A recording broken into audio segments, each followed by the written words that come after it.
Hi everyone, Steve Harville with Creative Ventures, and welcome to this month's Over Coffee. You know, people are smart, and we're unbelievably good problem solvers.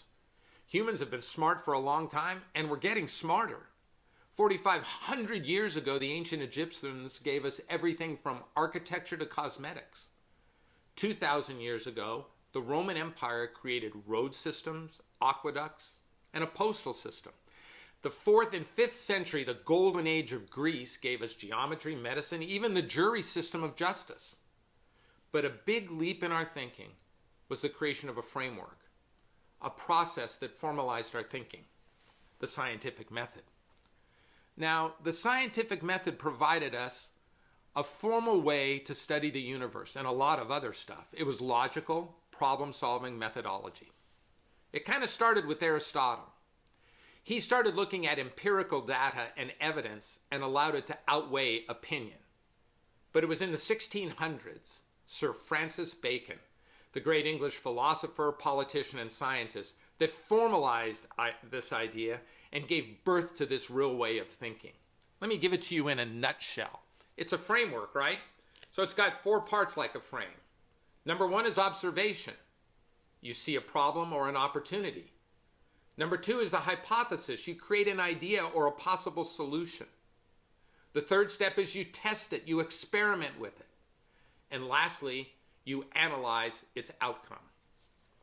It's this kind of thinking that gave us how we can measure in all its different ways time.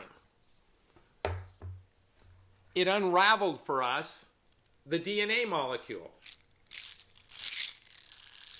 From nothing to an understanding of how the pieces fit together. Having a science background, I use this methodology on every project I've ever embarked upon. But business has leveraged the idea of having a methodology, a framework, to create dozens upon dozens of models and methods that you can use. And you're familiar with many of them. The SWOT methodology, where you measure strength and weakness and opportunities and threats.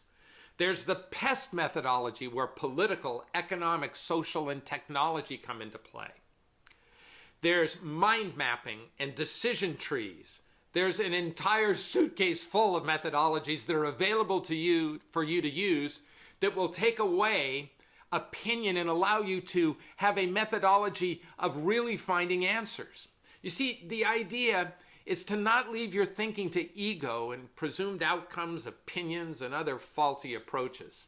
It doesn't matter what framework you choose, but giving your thinking a formal outline will lead you to the highest and best outcome for your career journey.